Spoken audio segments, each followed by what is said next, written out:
Bienvenue dans notre exploration du jour. Aujourd'hui, on se penche sur un sujet précis, le marché du matériel agricole en Algérie.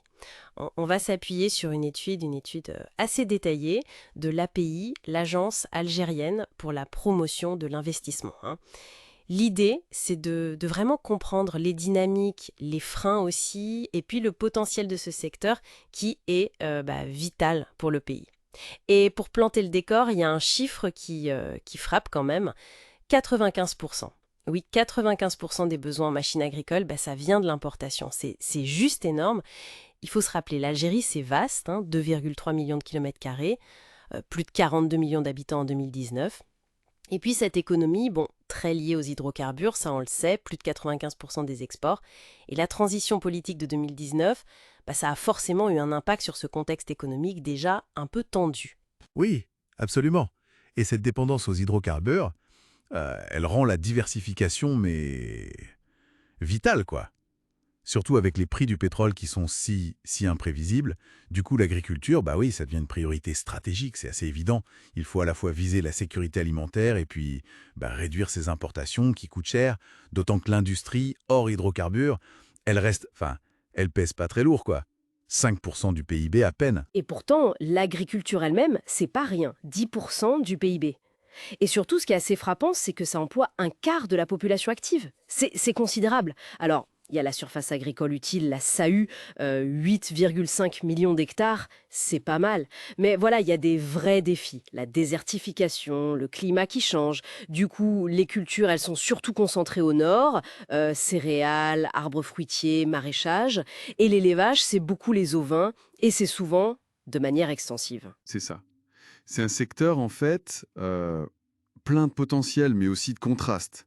Un potentiel énorme, oui, mais freiné par ses contraintes naturelles, le climat, l'eau, et puis des choses plus structurelles aussi.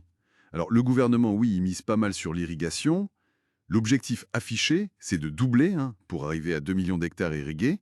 Et sur la mécanisation, bien sûr, c'est crucial pour compenser le manque de main-d'œuvre et surtout pour augmenter une productivité qui reste perfectible.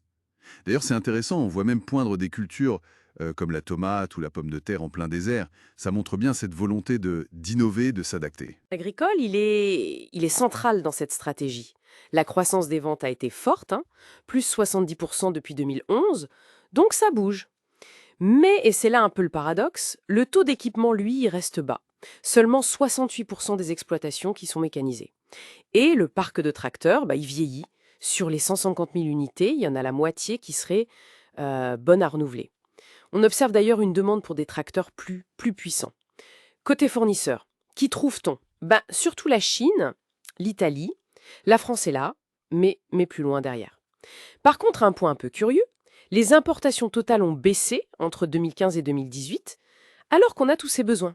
Comment on explique ça, ce décalage apparent? Hmm. C'est ça.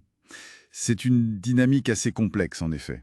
Cette baisse des imports sur cette période, ça pourrait être lié à des facteurs conjoncturels, peut-être un ralentissement économique, ou des changements dans la politique d'importation. Euh, c'est difficile à dire, précisément sans creuser plus. Pour l'offre sur place, bon, historiquement, c'est vrai que le secteur public a joué un grand rôle via des groupes comme AGM, SPA et ses filiales, CMA et TRAG. Mais bon, l'efficacité n'était pas toujours optimale, et puis il y avait une forte dépendance aux subventions. Aujourd'hui, le paysage évolue. On voit des acteurs privés locaux, comme Ceviagro, qui émergent. Et puis surtout, il y a beaucoup de marques internationales. Massey Ferguson, John Deere, New Holland, elles sont bien présentes. Oui, les grands noms sont là. Exactement. Elles opèrent via des distributeurs ou, et ça c'est une tendance forte, via des accords de montage local.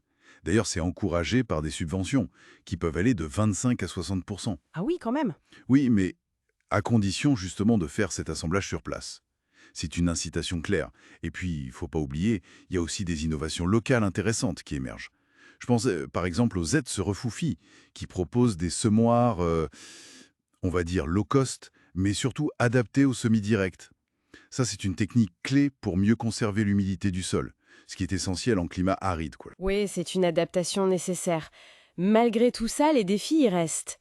Ils restent colossaux. D'abord, la sécurité alimentaire, évidemment. Cette dépendance aux importations, notamment pour les céréales et le lait, c'est un enjeu majeur. Ensuite, le défi économique.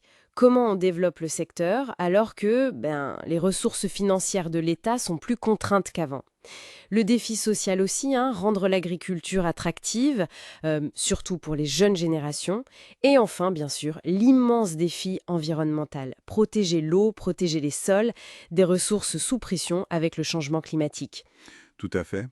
C'est un ensemble de défis interconnectés. Bon, pour résumer un peu tout ça, on voit que l'Algérie déploie des efforts euh, considérables pour moderniser son agriculture, pour réduire cette dépendance alimentaire. La mécanisation, c'est clair, c'est un levier essentiel dans cette stratégie. Ça crée un marché important, oui, mais on voit bien que c'est complexe, hein. Un marché un peu écartelé entre ces importations massives, une production locale qui cherche encore sa vitesse de croisière, et puis ce besoin vital de s'adapter aux conditions très spécifiques du pays, quoi. Oui. Et peut-être pour laisser matière à réflexion, pour conclure. Face à cette urgence de la sécurité alimentaire, face aux contraintes climatiques de plus en plus fortes et ce besoin de diversifier l'économie, quel arbitrage l'Algérie va-t-elle privilégier?